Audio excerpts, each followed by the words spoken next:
오늘 읽은 본문의 말씀은 예레미야 전체의 말씀 가운데에 가장 밝고 희망찬 내용을 담고 있는, 그래서 들으신 분들 있으시겠지만, 그래서 위로의 책이라고 예레미야 말씀 가운데 불리는 30장부터 33장까지의 내용의 마지막 말씀입니다.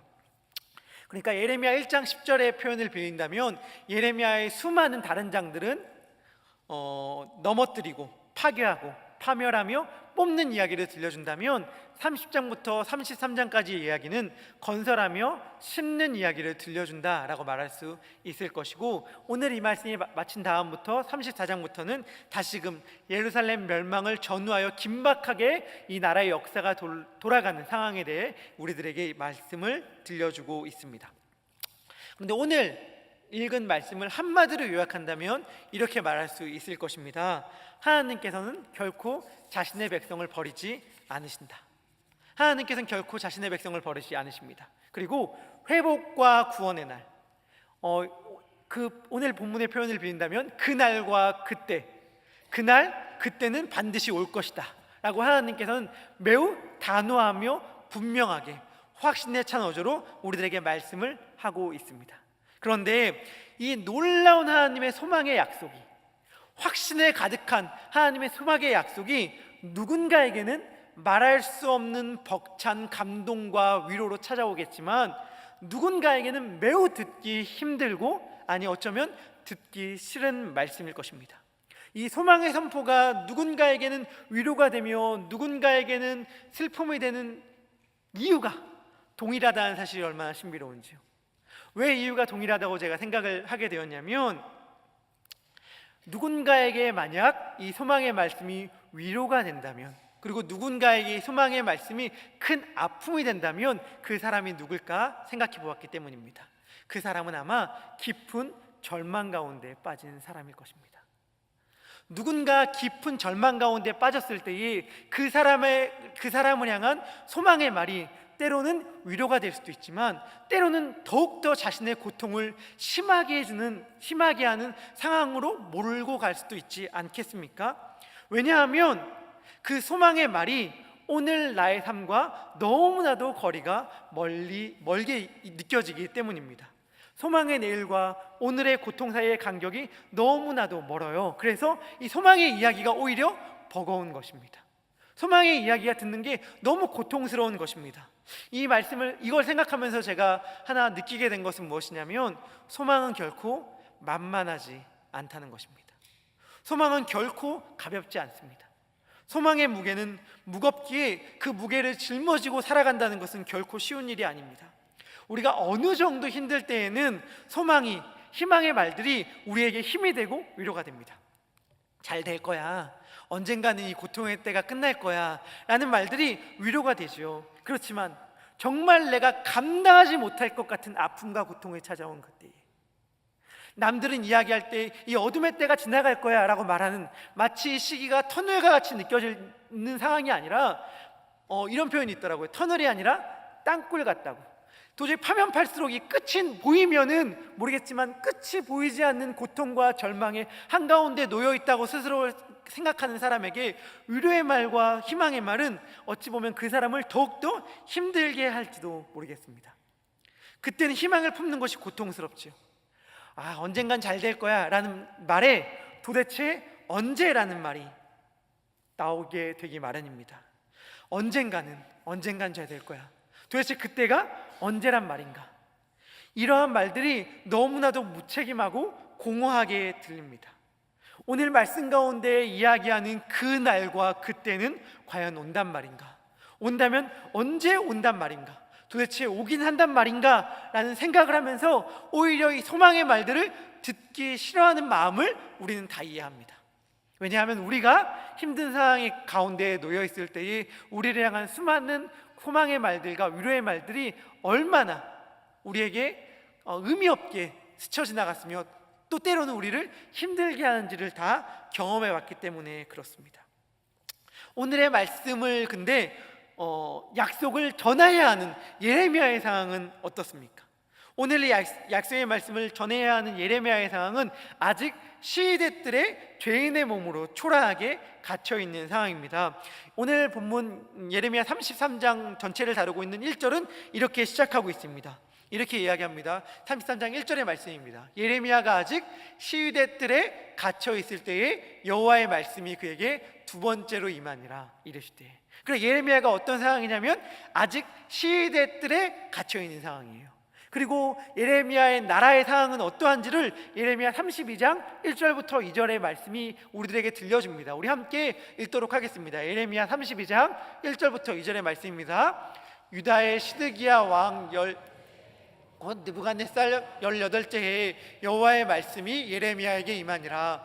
그때의 바벨론 군대는 예루살렘을 에워싸고 선지자 예레미야는 유다의 왕 궁중에 있는 시대들에 갇혔으니. 아멘. 예루살렘의 상황은 예레미야의 상황은 어떠냐면 시대들 안에 갇혀 있는 상황입니다. 그리고 이 예레미야의 상황과 예레미야의 나라 남유다의 상황이 사실은 동일해요. 유다의 상황도 어떠하냐면 지금 갇혀 있는 상황이거든요. 그러니까 바벨론의 군대에 의해 예루살렘이 갇혀 있는 상황이기 때문에 유다의 상황과 선지자 예레미야의 상황이 지금 같은 처지입니다.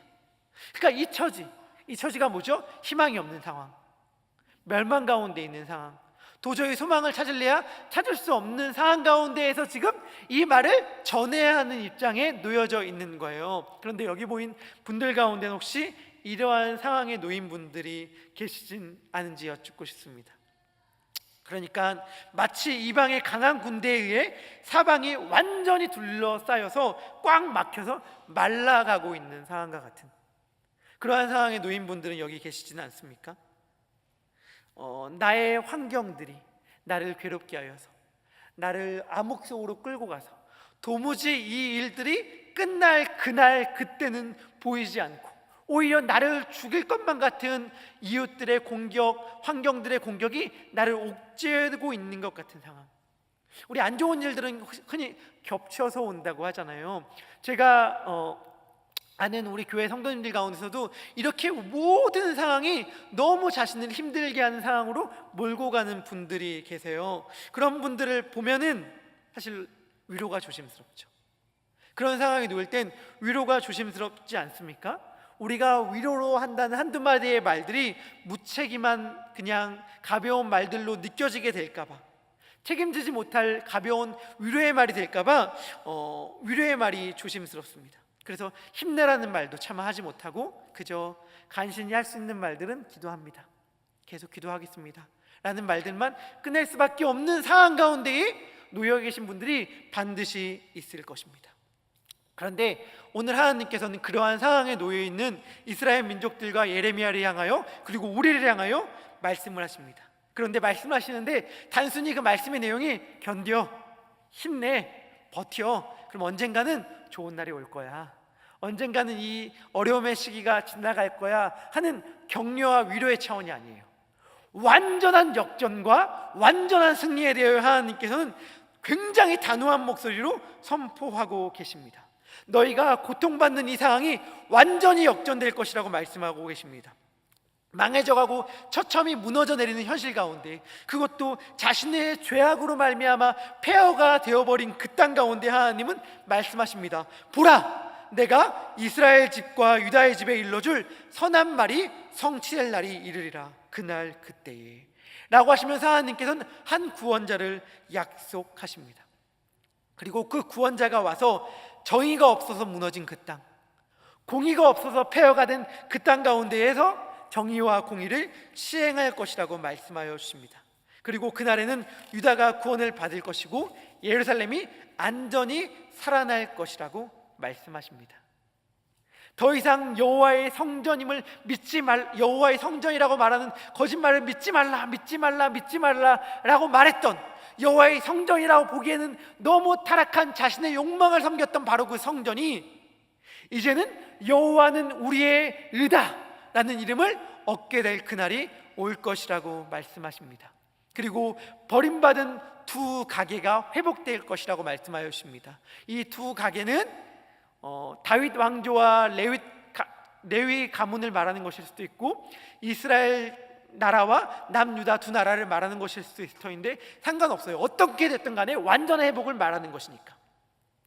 이스라엘 민족이 절망 가운데 빠져 있을 때에 그들의 절망감을 더욱더 깊숙하게, 더욱더 크게 만들었던 것은 다윗과 맺었던 하나님과의 언약이 깨져버린 것 같은 현실 때문이었습니다. 다윗 언약이라고 아마 다들 들어보셨을 거예요. 사무엘하 7장을 보면 하나님께서 다윗과 언약을 맺으십니다. 다윗에게 약속을 주시거든요. 그 약속을 주시는 배경은 이렇습니다. 어느 날 다윗이 이렇게 딱 돌아다니고 보는데 갑자기 마음 가운데 하나님께 죄송한 마음이 확 찾아오는 거예요. 왜죠? 자기는 백향목궁에 거하는데 여호와에게는 천막 가운데 있다는 사실이 너무 죄송스러워서 내가 하나님을 위하여 집을 지어야겠습니다 라는 말을 나단 선지자를 불러서 합니다. 나만 좋은 집에 사는 게 너무 하나님께 죄송해서 안 되겠습니다. 하나님께 제가 좋은 집 지어드려야겠습니다 라고 이야기하니까 나단 선지자가 와, 그거 너무 기특한 생각입니다, 그렇게 하십시오 라고 말한 다음에 돌아가서 하나님께 엄청 혼났습니다. 하나님께서 나단 선지자에게 말씀하여 주셨어요. 너 왜 내가 하지도 않은 말을 마음대로 다윗에게 전해줬니? 라고 말씀하시면서 나단 선지자를 통해 다윗에게 한 말이 무엇이었냐면 내가 언제 집 지어달라고 한 적 있었니? 였어요. 내가 언제 집 지어달라고 한 적 있었니? 라고 하시면서 하나님께서 아니 내가 오히려 너희를 위하여 집을 지어줄게 라고 한 이야기가 다윗 언약입니다. 그러니까 다윗 언약의 내용은 무엇이냐면 하나님께서 다윗에게 집을 지어준다고 하는 이야기인데, 집이라는 것은 단순히 물리적으로 보이는 우리가 거주하는 집이 아니라 다윗 나라, 그의 왕조겠죠. 그러니까 다윗의 나라와 그의 왕조를 하나님께서 견실하게 해주심으로 말미암아 영원히 그 나라가 견고히 설 것이고 어떤 이방의 침공으로도 하나님께서 지키시리라 약속하신 것이 다윗 언약의 내용이거든요. 그런데 이스라엘 민족들은 이 다윗 언약을 우리 민족이 갖고 있다는 사실을 굉장히 큰 자부심으로 여겼어요. 우리나라는 보잘것 없어 보이는 나라처럼 보일지 모르겠지만, 연약한 나라처럼 보일지 모르겠지만 다윗 언약을 갖고 있는 나라야, 다윗 언약을 소유한 나라이기 때문에 우리의 나라는 든든할 거야 라는 강한 확신을 갖고 있었고, 이 다윗 언약을 상징하는 것이 바로 예루살렘 성이었거든요. 그런데 예루살렘 성이 무너져 내리는 상황 가운데 처해져 있고 자기의 나라가 이방의 말바굽 아래 밟힐 형편 가운데 놓여지니까 이스라엘 민족들의 마음이 견딜 수가 없는 거예요. 왜 견딜 수가 없냐면 다윗 언약이 무너져 내리는 것 같은, 완전히 박살낼 것 같은 현실 가운데 그들이 놓여져 있었으니까 말이죠. 그러니까 이스라엘 민족들이 자신의 나라가 망해져가는 현실 가운데 울부짖을 수밖에 없는 거예요. 하나님, 다윗과 맺은 언약은 어떻게 되었습니까? 이 다윗의 언약은 어떻게 되었단 말입니까? 라고 울부짖을 수밖에 없는 현실 한가운데서 하나님께서는 뭐라고 담대하게 선언하십니까? 예레미야 33장 20절부터 21절의 말씀인데 우리 한번 함께 읽도록 하겠습니다. 예레미야 33장 20절 21절의 말씀입니다. 여호와께서 이와 같이 말씀하시니라.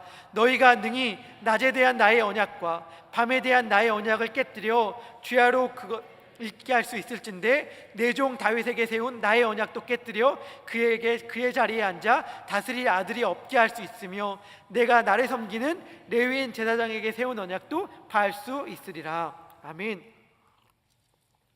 하나님께서 무슨 말씀하시는지 다들 알 수 있으시겠죠? 이건 다윗과 세운 언약이 깨진다는 말씀입니까? 결코 깨지지 않는다는 말씀입니까? 결코 깨지지 않는다는 말씀이죠. 다윗과 그리고 레위와 맺은 언약을 하나님께서는 결코 깨지 않으신다고 말씀하여 주십니다. 하나님은 창조 때에 그리고 노아의 홍수 이후에 노아와 맺었던 언약을 상기시키면서 말씀하여 주십니다. 그리고 아담과 맺었던 약속, 노아와 맺었던 약속, 아브라함과 맺었던 생육과 번성의 약속을 다시금 상기시키며 말씀하여 주십니다. 22절의 말씀입니다. 하늘의 만상은 셀 수 없으며 바다의 모래는 측량할 수 없나니 내가 그와 같이 내 종 다윗의 자손과 나를 섬기는 레위인을 번성하게 하리라 하시니라. 하나님께서는 불가능한 전제를 다루시면서 결코 자신의 백성을 버리지 않겠다라고 말씀하십니다.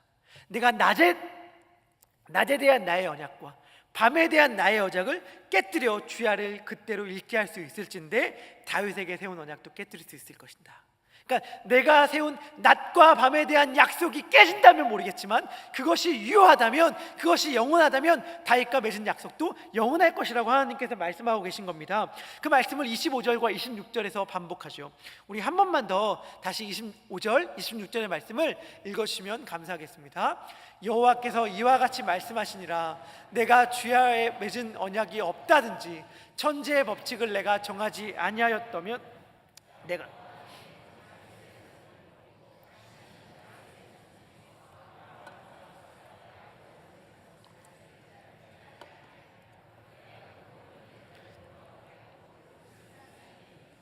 아멘.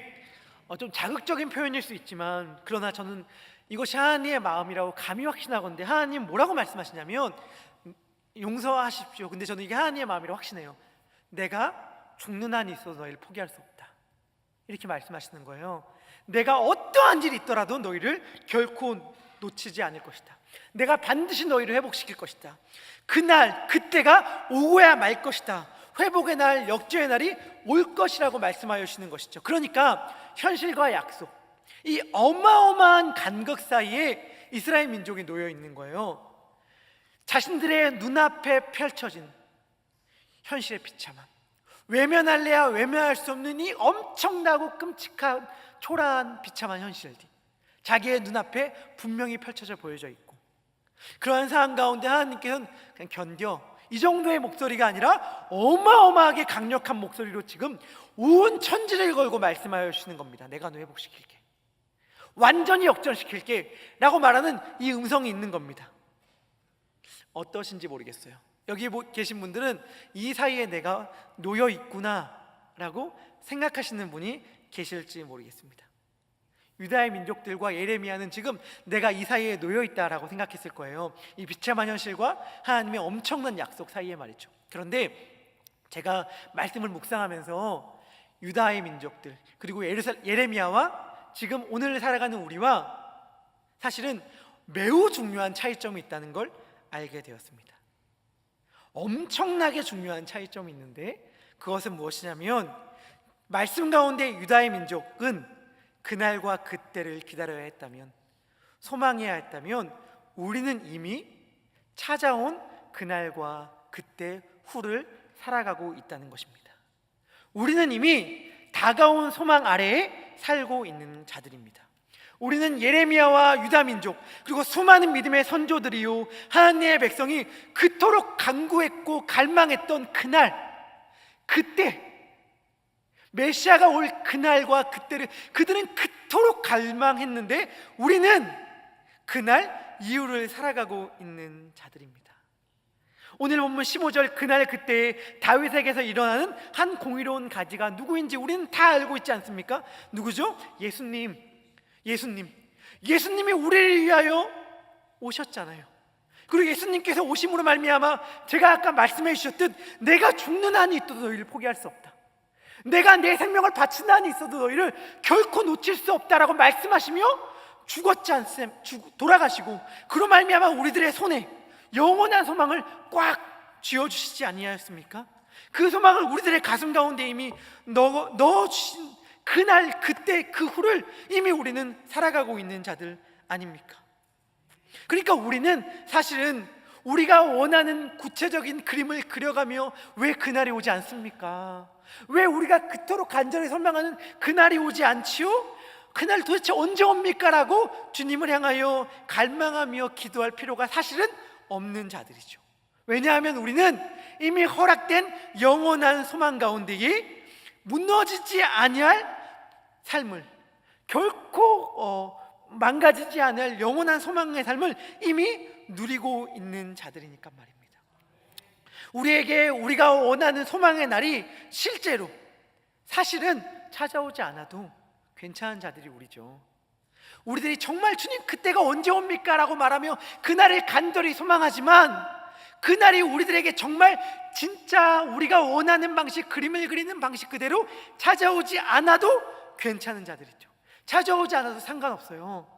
우리의 현실의 고단함이 너무 심하기 때문에 그날이 우리들에게 찾아오지 않는 것이 우리들에게 실제적으로는 상관이 있습니다라는 말을 하고 싶지 않습니다. 정말 상관이 없으니까. 정말 상관이 없으니까. 제가 근래 가운데 참 감동이 된 이야기는 무엇이냐면, 우리 교회에 지금 현재 가장 큰 기도의 제목, 가장 큰 간구의 제목이 있는데, 그 간구의 제목을 갖고 있는 분이 자신의 기도가, 자신의 간구가 자신의 소망대로 이루어지지 않는다 하더라도 원망하지 않고 감사하며 하나님께 모든 걸 맡길 수 있는 마음을 주셨습니다. 그래서 감사합니다 하는 고백을 들려주셨기 때문입니다. 우리는 이러한 소망 가운데 살아가고 있는 자들이죠. 우리는 이미 오늘 충분합니다. 왜요? 이미 그날을 살아가고 있는 자들이니까. 어떠한 것도 우리를 무너뜨릴 수 없습니다. 우리는 이미 오늘 충분히 예수님으로 말미암아 배부른 자들이고 오늘 충만함을 누리는 자들입니다. 다윗의 한 가지가 오셨으니까. 천지의 법칙을 지으신 그분, 만물의 창조자이신 그분이 이 땅 가운데 오셔서 우리를 위하여 목숨을 바친 그날 후를 살아가고 있는 자들이기 때문에, 이 예레미야가 그토록 기다렸던, 갈망하였던 그날 그 후를 우리는 이미 현실이 된 날을 살아가고 있는 자들이니, 우리는 이미 오늘 예수님으로 충만하고 예수님으로 충분합니다. 하나님의 생명이 우리 안에 있습니다. 그분이 우리에게 여호와는 우리의 의입니다 라는 이름을 주시기 위해 돌아가셨습니다. 그런데 그분의 돌아가심이 우리에게 마치 부족한 듯 하여서, 우리에게 필요한 것이 아직 한아름 남겨져 있는 듯 하여서, 주님 그날을 기다립니다, 주님 아직 배고픕니다, 우리가 채워져야 할 것이 너무 많이 있습니다 라고 하면서 그날과 그때만 주님 앞에 간절히 기다린다는 것은 사실은 얼마나 모순된 삶입니까? 예수님께서 이미 우리를 위하여 자신의 생명을 주심으로 말미암아 우리들의 모든 필요와 모든 만족을 충분히 채워주신 것 아닙니까? 그래서 이러한 생각을 해봅니다. 하나님께서 만약에 우리에게 나타나셔서 우리가 오늘 기도할 때 너의 간구와 너의 기도를 내가 들었다, 너의 기도가 얼마나 간절한지 내가 너의 소원 하나를 들어주겠다, 너가 원하는 것이 무엇이 되든지 한번 말해봐라, 너의 마음속 가장 깊은 곳에서 원하는 소원이 무엇이냐라고 물으신다면, 하나님께서 오늘 이 시간 우리들에게 나타나셔서 물으신다면 무엇이라고 답하시겠습니까? 우리들 마음속 정말 깊은 바다 가운데 있는 그 소원, 하나님께서 만약 그 소원 들어줄게 라고 말한다면, 하나님 들어주십시오 라고 하면서 대번에 대답할 그 간구와 소원의 제목은 무엇입니까? 여러분 뭐라고 답하시겠어요? 옛 시인은 그 질문에 대하여 이렇게 답했습니다. 내 구주 예수를 더욱 사랑. 다만 내 피는 말, 다만 내 소원은 내 구주 예수를 더욱 사랑. 그것이 제 소원입니다. 우리 함께 찬양했으면 좋겠습니다. 우리 내 구주 예수를 더욱 사랑, 우리 함께 찬양하면서 기도했으면 좋겠습니다. 우리는 얼마나 많은 기도의 제목이 있는지요.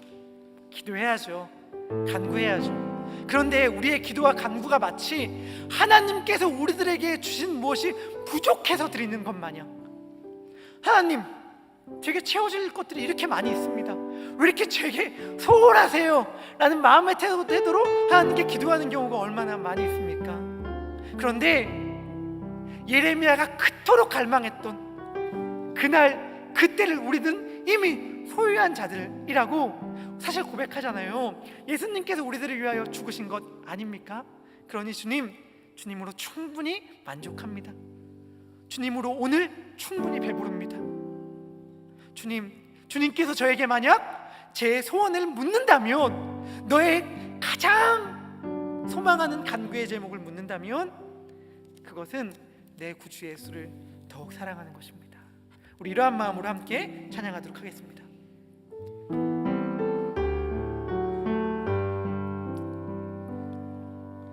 내 구주 예수를 더욱 사랑, 엎드려 비는 말 들음. 주님, 내 소원의 제목은 이것입니다.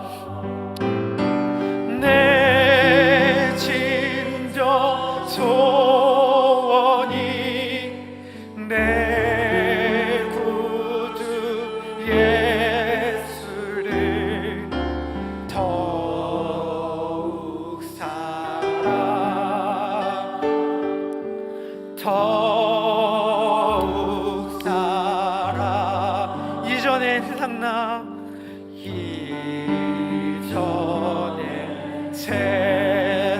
만나 기뻐서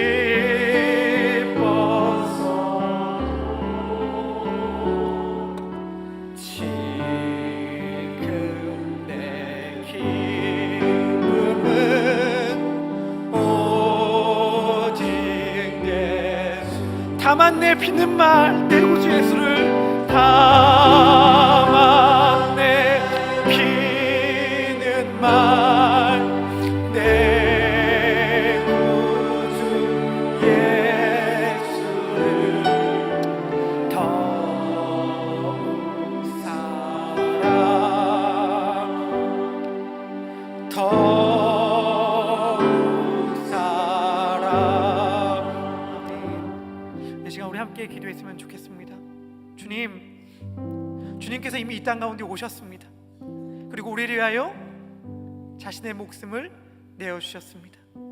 온 천지를 주관하시는 분이, 만물의 창조자가 되시는 분이, 생명 그 자체이신 분이 우리를 위하여 자신의 생명을 내어주셨습니다. 그런데 우리는 늘 우리가 꿈꾸는, 우리가 그리는 구체적인 그날이 오지 않았다 하여 부족함을 느끼고 갈망하며, 주님 도대체 그날은 언제 옵니까? 그때가 언제 옵니까? 마치 주님께서 우리들에게 베푸신 것이 부족한 것처럼 기도하는 모습이 있음을 정직하게 고백합니다. 아닙니다. 주님 이미 충분합니다. 이미 충만합니다. 주님으로 말미암아 오늘 배부릅니다. 주님께서 우리들의 손에, 우리들의 가슴에 도무지 무너지지 않은 소망을 넣어주셨기 때문에 내가 간구하며 기도하는 기도의 제목이 내가 원하는 방식대로 이루어지지 않는다 하여도 결코 낙심하거나 무너지거나 좌절하지 않습니다. 우리는 이미 영원한 소망을 소유한 자입니다. 그러기에 내 진정한 소원은 우리를 죽기까지 사랑하신 그분을 사랑하는 것, 더욱 사랑하는 것입니다. 우리 이러한 기도의 제목을 놓고 함께 주님 앞에 기도하도록 하겠습니다. 기도하겠습니다. 주님, 기도합니다. 하나님께서 우리들에게 크신 사랑을 허락하여 주셨습니다. 주님의 사랑이 어찌 큰지요, 주님의 사랑이 어찌 그리 충만한지요,